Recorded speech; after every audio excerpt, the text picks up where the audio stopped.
Interprofessional viewpoint on healthy eating. Elementary schools and students will be our main setting today. This is because the situation of obesity in children is no less serious than that of adults, as discussed earlier. About 1 in 5 children are considered to be overweight, which is a 50% rise since the 1980s, and 1 in 20 are obese. Recognizing obesity in children is more difficult because the body mass index varies with age and gender. With the rates in obesity rising, an interest in the school nutrition has been developed.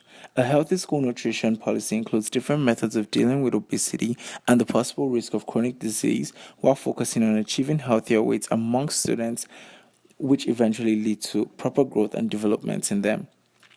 In the next few slides, I will discuss the different healthcare practitioners who are needed to achieve this goal and the major roles they play. The school boards. School boards are required to ensure that all food and beverages sold on school premises for school purposes meet the requirements of the school and beverage policy, including the nutrition standards. The nutrition standards apply to all food and beverages sold in all venues, for example, cafeterias, vending machines, etc., through all programs, for example, catered lunch programs, and at all events. Staff under the learning institution need to be trained by the school boards on these policies. It is also the responsibility of the school board to make sure all schools are up to date and follow the policies in their institutions. Dietitians and nutritionists. They play a major role as they work both closely with the government and schools. Dietitians work with food and pharmaceutical companies to provide research, develop products, educate consumers, and promote and market better food and nutritional products in different schools in collaboration with the Ministry of Education. Other important roles they play include managing a cost-effective food production operation, distributing high-quality meals or snacks, and monitoring sanitation and safety standards in a food service setting. Nutritionists assist with identifying nutrition problems and assessing the nutritional status of students. The nutrition standard embodies the principles of healthy eating outlined in the Canada Food Guide and are intended to ensure that the food and beverages sold in schools contribute to students' healthy growth and development. It is important for teachers to establish a healthy eating environment in the classroom by ensuring that the topics taught, approaches taken, and the environment in which students learn are supportive of healthy eating. Teachers are role models for students and have the potential to have a lasting influence on the decisions and choices the students make. Teaching knowledge and skills related to healthy eating in the classroom and reinforcing this learning throughout the day helps establish a healthy eating environment in the school.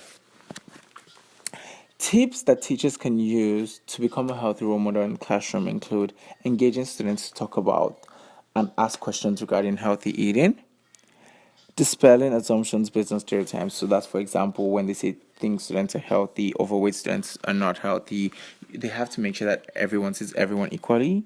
Modeling healthy eating behaviors, for example, bringing lunches and snacks prepared at home that reflect healthy foods, and speaking positively about food and eating habits without expressing personal food preferences. Students and their parents. Parents also play a major role as their children are with them most times when they are not in school. In order to achieve and promote healthy eating within children, parents have to feed them healthy foods so that what they eat at home corresponds with what they eat in school.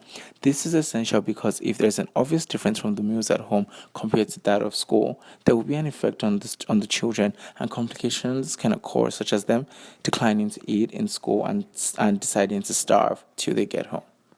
The Ministry of Education, which is a part of the provincial government of Ontario, deals with all of Ontario's education system. The Education Act provides the Minister of Education the authority to establish a policy with respect to nutrition standards for food and beverages and for any ingredient contained in them, provided on school premises or in connection with the school-related activity. They have recently released resources which support the integration of healthy school policies, programs, and initiatives into school and school board planning and implementation processes. These 5 sources are currently listed on the screen. And taking these 5 interconnected areas into account will help schools, school boards, parents, and community partners to work together to develop a comprehensive approach to healthy school policies, programs, and initiatives. This, according to the Ministry of Education. Students spend most of their time in school, and what they eat matters. The Ontario Ministry of Education is committed to making schools a healthier place for students to learn. The implementation of the school food and beverage policy makes the healthiest choice the easiest to make. It is also an important step in creating healthier schools in Ontario. Educating students about healthy eating will also translate into will also translate them into healthier citizens, contributing to a reduction in chronic diseases such as heart disease, type 2 diabetes, and certain types of cancer. All foods sold must comply with the requirements set out in the policy, including the nutrition standards. The Ministry of Education School and Beverage Policy also requires healthier food and beverage choices to be offered for sale in Ontario's publicly funded elementary and secondary schools. The goal of this policy is to make schools a healthier place for students to learn, as studies show that well-nourished students feel better, behave better, and are more attentive and ready to learn. From this interprofessional viewpoint, we could tell that good food, daily physical activity, and a healthy environment that supports learning and growth are vital to helping students reach their full potential. The government is currently working in partnership with students, teachers, principals, parents, and others to help Ontario students do their best in school.